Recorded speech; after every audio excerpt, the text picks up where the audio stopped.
Now, new laws will ban downblousing images and deepfake pornography shared without consent. In an amendment to the online safety bill, those found guilty of taking photos down a woman's top or manipulating explicit images to look like someone else could be jailed. Well, to get some reaction, I'm joined now by the founder of Not Your Porn, Kate Isaacs, who worked with the government on the amendments to the online safety bill. So, very good morning to you. Thanks so much for coming in and talking to us. So, first of all, your reaction to this tightening up of the law here? It's absolutely welcomed. I think this is something we've been calling on for such a long time now. And unfortunately, technology moves so quickly. We're already lagging a bit behind, but I think we're moving in the right direction.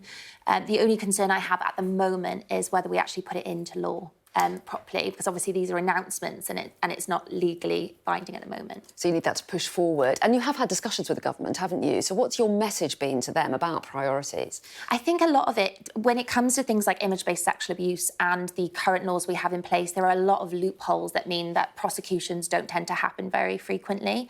So it's about kind of closing those loopholes that exist and broadening the terms, and also adjusting that legislative process, because, as you can imagine, the legislative process in this country is incredibly slow and technology is incredibly fast. And so things like deepfake technology is so accessible now.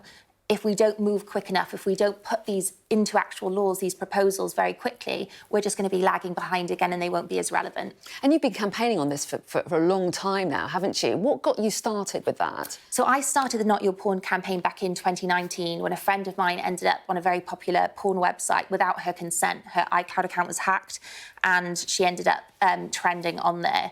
I found that it was really difficult to get that video down, and I started doing my own investigations into the moderation that was happening on these platforms, or lack of, and I started talking to the Ministry of Justice about what the existing laws were at the time, which were very, very loose, and decided I wanted to do something about it.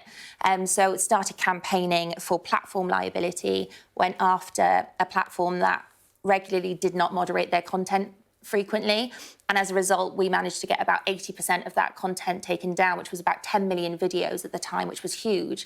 But unfortunately after that I became a bit of a target on Twitter myself.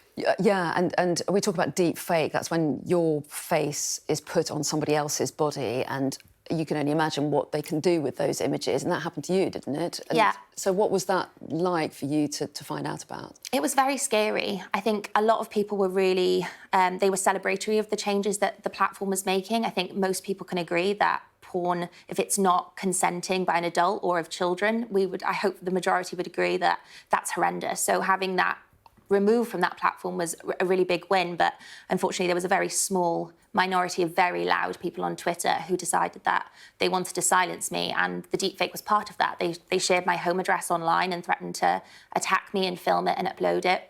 And they put an interview that I had done from the campaign into a deepfake pornography film with the narrative that I myself was in a porn film and I regretted it, and that was why I wanted to get it off the internet.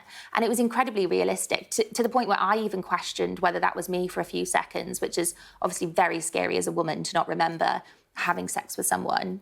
That was terrifying in itself. But then when I realised it was a manipulated image, but it was so realistic that actually it didn't really matter that it was fake, because it looked so real, and perception is reality, right? So yeah, it was really distressing, and it felt very, very violating to have my identity used in a way that I didn't consent to. And is this something that mostly happens to celebrities and people in the public eye?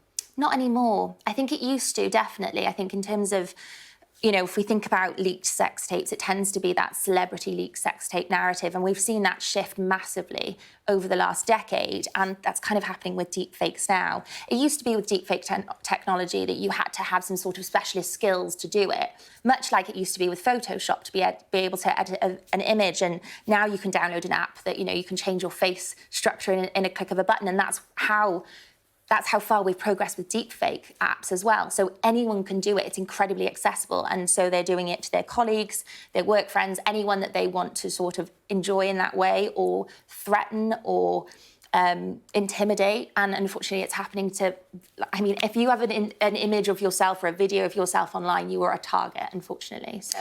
And Just you saying how fast everything is changing, that reminder of the point that you made, that technology is moving very fast, and it is a real challenge to make sure the law keeps up with that. Are you confident that in future it will? I'm optimistic, but not naive. And I think that there definitely needs to be a change in the legislative system, and I'll continue to work on that and fight for that. In the time being, I really welcome these announcements. They've been a long time coming, but we really need action at this point, and we need to make sure that any law that we do put in place has platform liability in there as well, which isn't mentioned in the proposed legislation yet. But also that we can kind of increase and broaden the terms of what image-based sexual abuse looks like, so we can keep up and we can make sure these are based on definitions that we could apply new technology to. And if we do that, fantastic. If we don't, we are going to be doing what we've been doing for the last 20 years and just playing catch up. Well, Kate Isaacs, we really appreciate you coming in to talk about it. Thanks very much indeed. Thank you for having me.